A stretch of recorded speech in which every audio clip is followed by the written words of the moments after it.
Continuing with my overview of mammalian behavior, all this stuff will give you a better understanding of dogs as animals. We're so preoccupied with dogs as our pets and our babies that we often overlook animal behavior overall. And humans are included in animal behavior as well.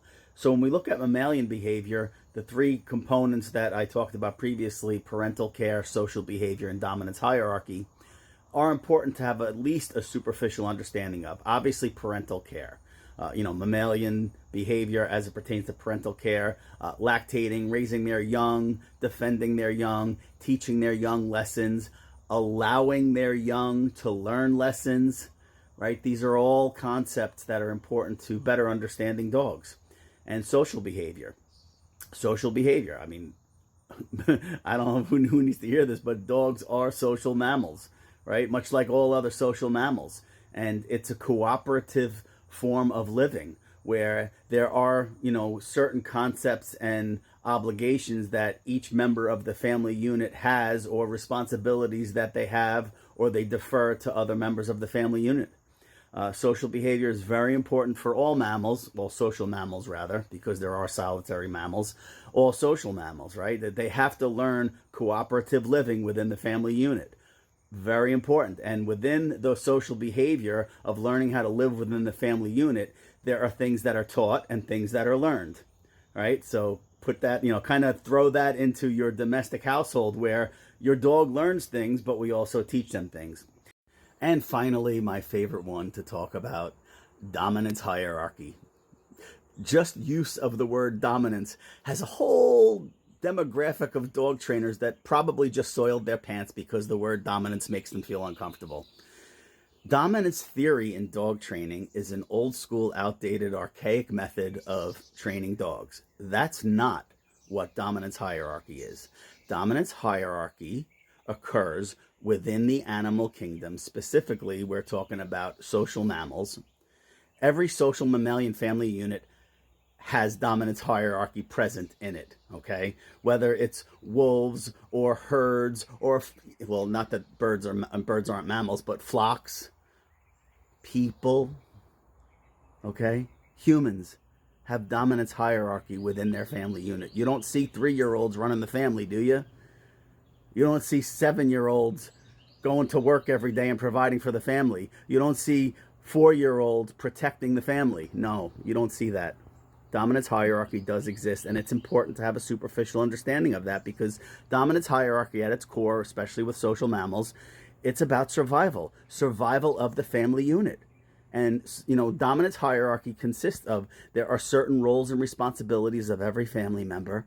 Okay, there are rules and there are obligations of every family member to follow.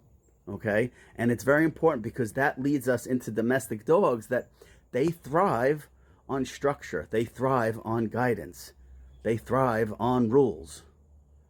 Okay, dogs left to their own devices and making decisions on their own, 99.9% of the time leads to what we humans define as behavioral problems.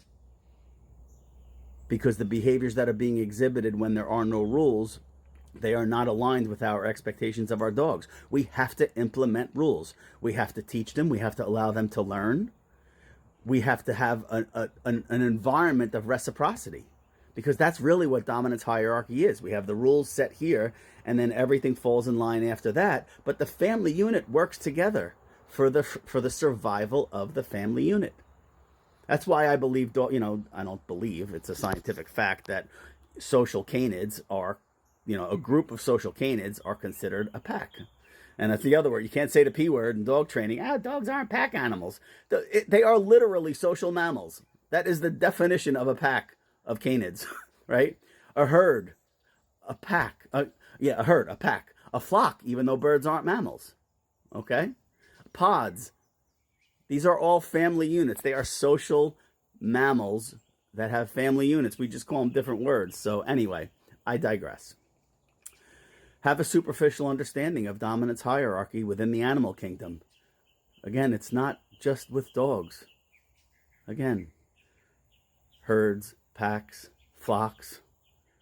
I forget what family of chimps are called. I forget off the top of my head. This is all off the top of my head. I'm not preparing this. This is just stuff that's in my head that I've learned over the years. So anyway, animal behavior overall, it's important, mostly for dog trainers, to relay information in layman's terms to their clients, but even for just dog owners, it's important to have an understanding. And really what this all boils down to is structure, rules, boundaries, and reciprocity. That's really what it boils down to at the end of the day. So I'm going to continue on this animal behavior journey, and again, I'm tapping into my doggy quick tips from my daily doggy tips rather from a week or so ago, just to explore this a little further, to give everyone at least a superficial understanding. It's always up to you to do your due diligence, and just learn as much as you can, not just about dogs, but about mammalian behavior overall. It's really going to open your mind up, I promise you. Have a great day.